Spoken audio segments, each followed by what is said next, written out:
Friday was a tough day for us Blue Jay fans. We knew it was a possibility, some had predicted it would happen, and now that it's a reality, it hurts. Personally speaking, the thought of Bo Bichette playing for a different team, in this case the New York Mets, it hit me harder than I expected. Now, I am grateful for everything Bo Bichette did as a Blue Jay. I thank him for everything he did as a Blue Jay, and I wish him the best of luck in New York.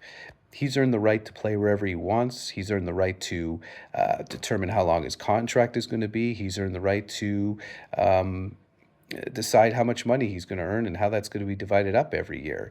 He doesn't owe me anything. He doesn't owe you anything. He doesn't owe us anything. He's in full control. It's his choice, his prerogative. And he has chosen to play for the New York Mets.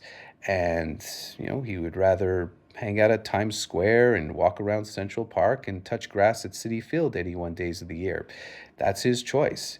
And it sucks. And, it feels like we've been dumped. But, that's the business of baseball. That's the business of professional sports. That's life. You can't always get what you want. And, even though it's his choice, it's still upsetting. It's still upsetting for me and for many others. Having said that, though, it was also upsetting when DeMar DeRozan was traded for Kawhi Leonard.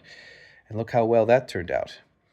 And I'm pretty sure Washington National fans were equally upset when Bryce Harper left their team after all those years in DC and went to go play for the Phillies. Do you remember what the Nats did that year after Bryce Harper left? Well, they won the World Series. They won the World Series without Bryce Harper. And let's think back about, well, let me try that again. Let's think about Bo's final months here as a Blue Jay. He got hurt in September, and then the Blue Jays hung on and captured the division title without Bo Bichette. They won an ALDS against the New York Yankees without Bo Bichette. And then they won the American League pennant against Seattle without Bo Bichette. They got to the World Series without Bo Bichette. So, maybe one could say that the Blue Jays don't need Bo Bichette. Nevertheless, the Blue Jays are going to move on, and we are going to move on, and we're going to be okay because let's face it, there's life after Bo Bichette.